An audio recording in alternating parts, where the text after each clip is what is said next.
There we go. And This you mentioned is you will cut it into nice portions rather than when I do too much blah blah, then yeah, you can yeah. cut it out.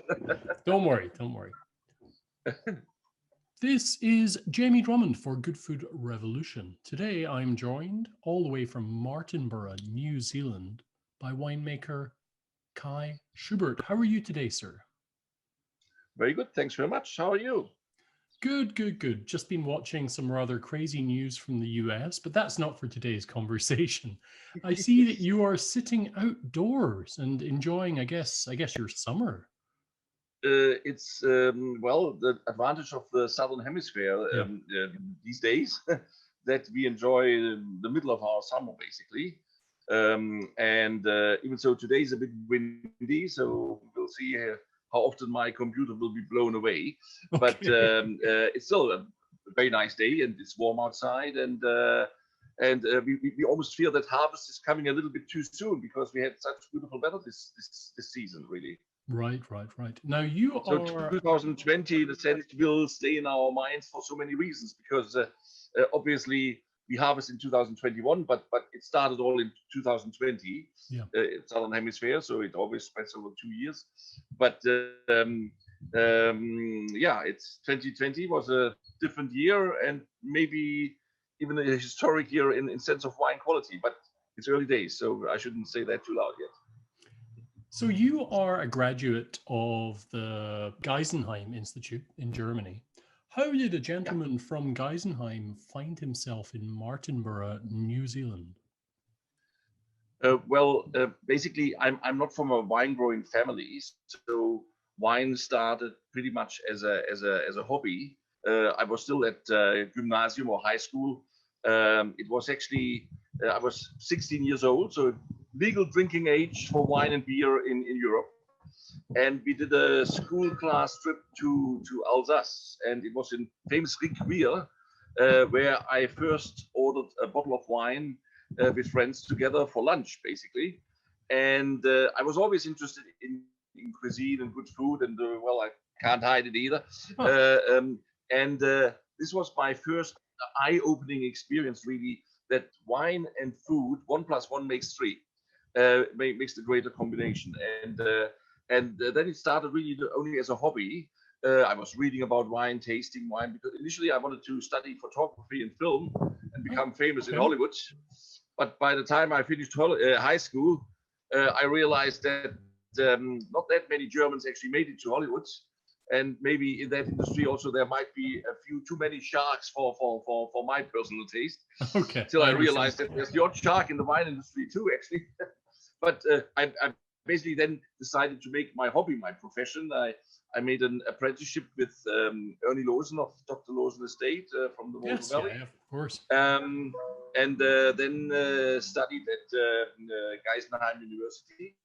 And over that time, basically Pinot Noir became my favorite variety.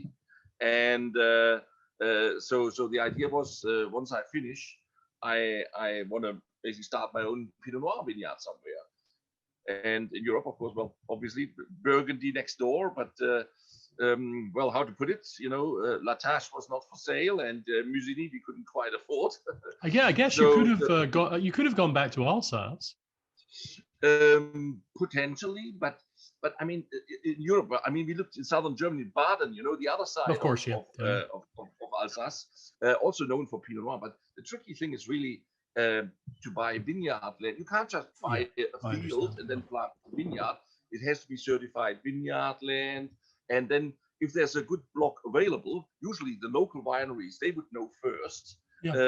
and then they just buy it, and by the time I would learn about it, it's too late. And then on top of that, maybe I have a quarter of an acre or something like that, or just a tiny. That's you can't really start a business with that. So Europe was really difficult to get started, and then basically the radius got bigger and bigger. Basically, I worked in Oregon as well, Yes. in Yeah. Dundee.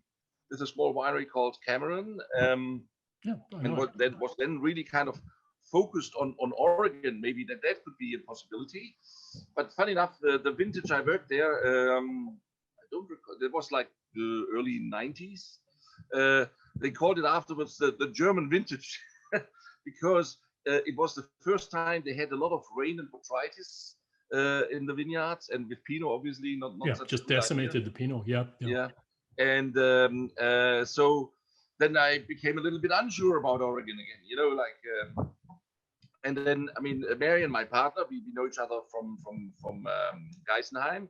She had worked in Australia in the meantime, and then also finally we visited New Zealand, you know, and we knew about New Zealand already before. Actually, funny enough, when still in Geisenheim, we did a lot of tastings, including some wines from Martinborough vineyards, actually, which was available in a local shop in Germany, and that wine always stood out. So it was on the radar. It was just New Zealand. It was so far away, really, you know. And but then being in New Zealand, we were just blown away with the quality we found here. And for us in particular, I mean, we went to all the wine regions of New Zealand, but it was in the end Martinborough we fell in love with, because the stylistics of the Pinot, being, how to put it, probably the northernmost Pinot Noir region of New Zealand. So a somewhat warmer climate, but producing really Pinots with guts and backbone and structure and tannins. That was really the style we were looking for, and that's when we started looking here. And that was in, when was that? In '98, basically, when we So found 12 years ago. land. Wow. And moved to New Zealand. I'm curious as to more than 20 years now. I'm curious. Sorry, yeah, 20. Yeah, 19. Sorry, I'm forgetting. I'm getting old. That's over 20 years. Yes, yeah. Well, same here. So I'm curious as to which Martinborough wine was available in Germany at that point. Well, at the time, it was mostly Martinborough vineyards, actually. So right, okay. I had not seen many other wines. There was talk about Atarangi, but you couldn't find it in Germany. Funny enough, it was when I was working in Oregon, and there's how do they call it? The Steamboat Conference. It's a tiny little village somewhere in a forest in the south of Oregon. It's just a small resort, nothing else, and basically there's like, I don't know, 200 Pinot Noir winemakers from all over the world. They lock themselves in there for 3 or 4 days and taste Pinot Noir. And John Paul from Cameron Winery, he had been many times. So he said to me, look, I don't want to go. Do you want to go? And I said, like, of course I want to go.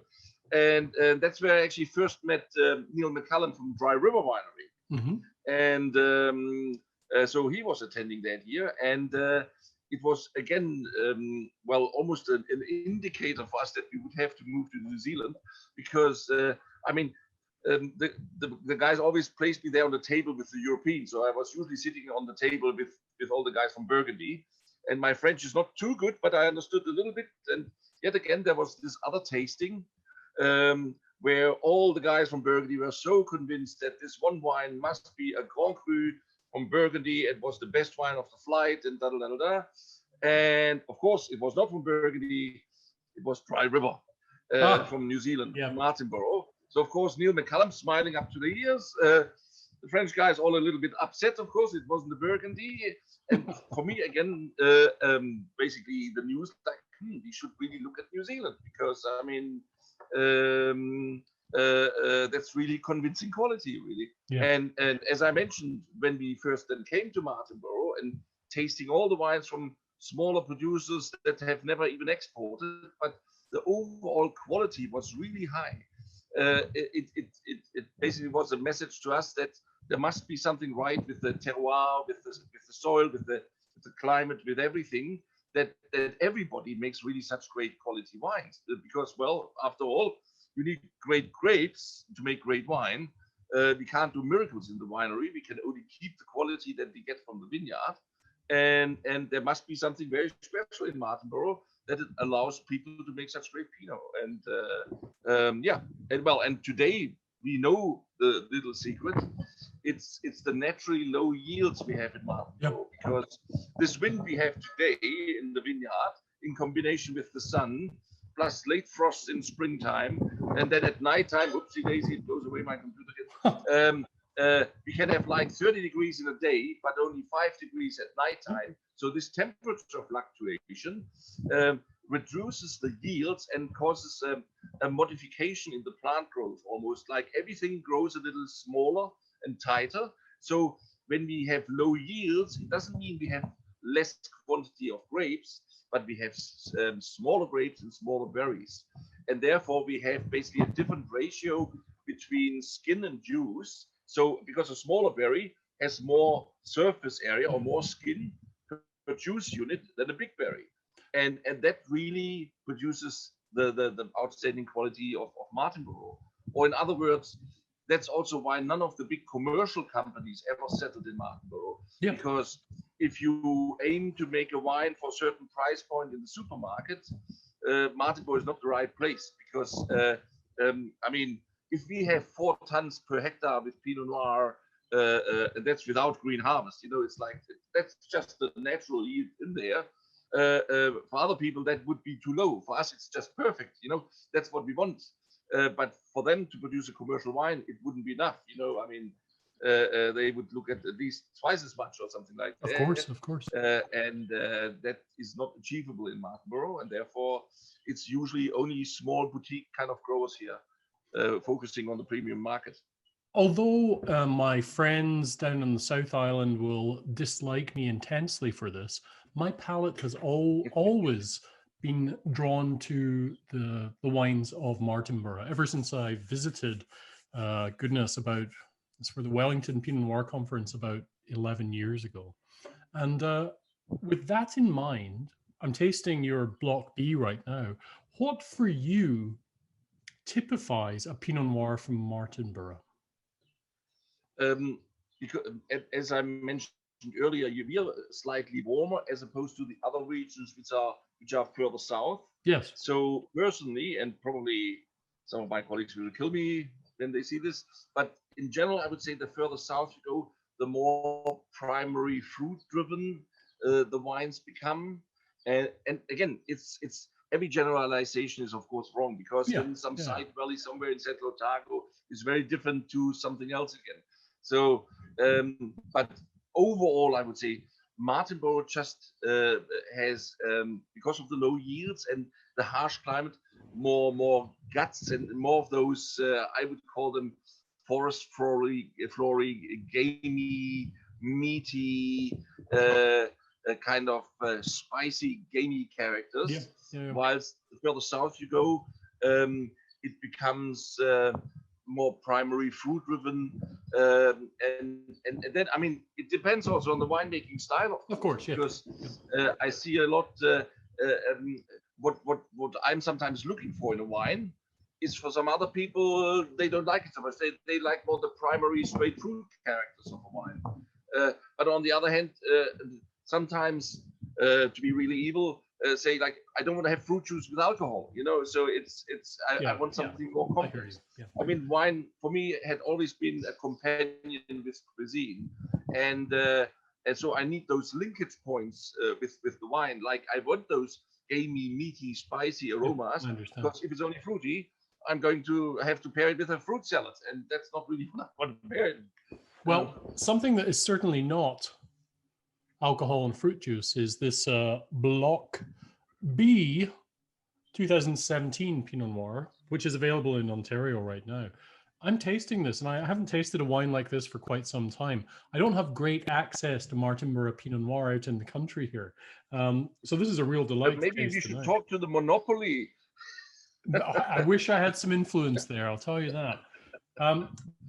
Tell us a little bit about this wine, because I always like to get it from the winemaker's mouth.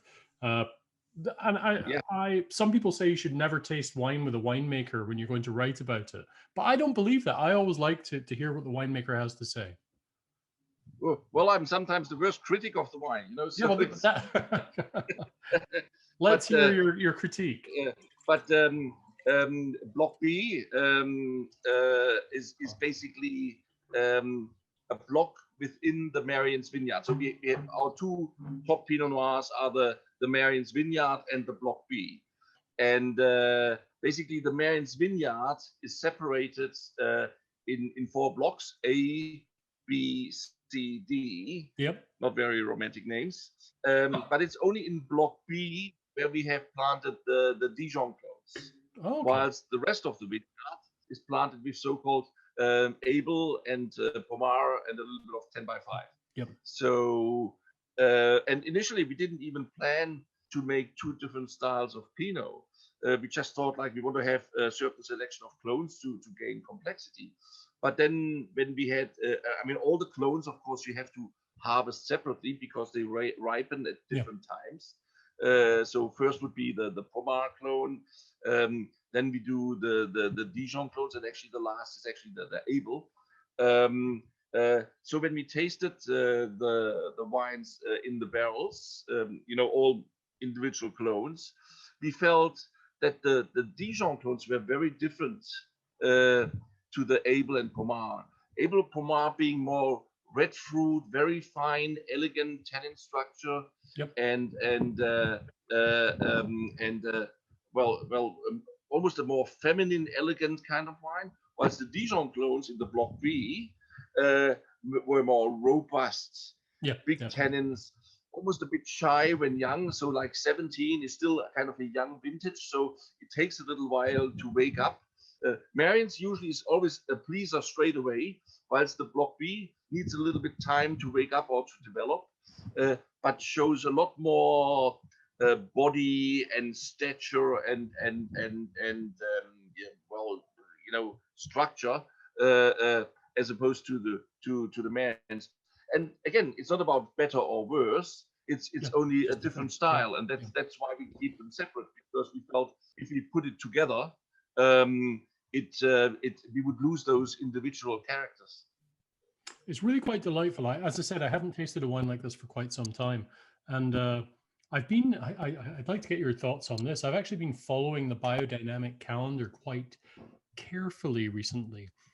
Now, I do enjoy many biodynamic wines, but I have found, and this is over the course of 10 years, if I'm looking at my little app, which tells me which day it is, what I do is I taste wine, and then at the end of the tasting, I'll try to work out which day it was. You may think that's a whole lot of nonsense. However, it's gotten to the point where I can usually, throughout a day of tasting, work out whether it's a root, leaf, fruit, or flower day. However, this wine is tasting quite exceptional right now, and I don't think it's supposed to be a good day. No, it's actually, right now we're in well, that's not right. Wednesday back. Yeah, we're in a root day right now. So you can tell me you think that's a load of nonsense. Well, to be honest, I always want to, but I never do it to follow those root or fruit days. Right. I certainly realize myself tasting the wines. Sometimes I love them, sometimes I hate them, and so I think there's certainly a factor there. Yes, but to be honest, I can't really put it down. And is it just me?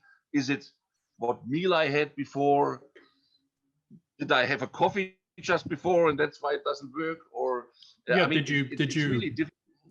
are you in a bad mood? Are you? Yeah, it could be so many different things. Or I think also a temperature is super important. Yeah, of course. Especially with Pinot Noir, because in most cases, unfortunately, in restaurants, they serve it at the wrong temperature. Because I mean, room temperature, we all know it's too warm. Yeah. So ideally, it should be not warmer than 18. With Pinot, I would actually say 16. Yeah, or, I think I'm down to about. I think I'm down to about 14, 15 here. Oh yeah. That's perfect. Or let's put it that way: better serve it a little bit too cold, because usually it will warm up unless you sit outside in the snow, of course. But if it's too warm, it will never cool down. And if it's too warm, the acidity falls apart, the fruit falls apart, and everything is, the whole wine is not in harmony really. So that's a big factor. And but I certainly agree that, I mean, hey, the moon has influence on the tides, you know, maybe it has some influence on my taste buds too. So in that sense, I certainly would agree with the biodynamics. In other parts, I'm not so sure. Yeah. I mean, we are certified organic. Yes. But with organics, you can explain it all by science. With biodynamics, well, probably I shouldn't say too much there, but certain things. No. Feel free to discuss. I mean, there obviously is a bit of the mystical there, right?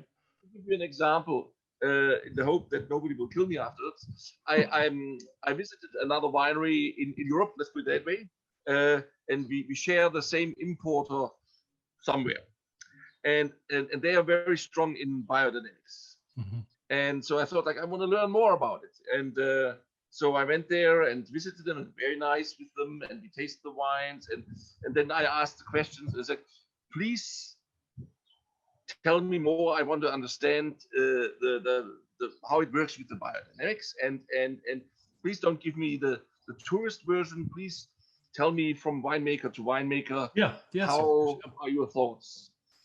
Well, and then he immediately started that the cow dung in the horn attracts the radiation out of the universe. The energy, yeah, the cosmic. About there, yeah, I lost him already. Okay. Because I mean, why would the universe send us what sort of radiation? Because of cow horn being dug into. I mean, that's what I don't get. You know? Well, Kai, I'll stop you for 1 second. I'll stop you for 1 second. So my appreciation of biodynamic viticulture, I think it comes from less of the kind of mystic cosmic aspects of it, and some of the reasoning behind the different preparations, and more to do with the focus upon soil health more than anything else. And I think that has convinced me that there is definitely value in biodynamic viticulture, even just for that reason. And that I would sign straight away again, because soil health, of course, that makes total sense. But that's science based, you know, because healthy soil with microorganisms releasing, you know, having air in the soil, having animals and microbes working there and doing their thing. That makes all total sense. But how that interacts with the other parts of biodynamics, again, I mean, if it works for you, please do it. You know. Yeah, of course. Yeah. It's just I would like to really understand it. You know, and that would make it easier for me to bury a cow horn than just burying it because the neighbor does it.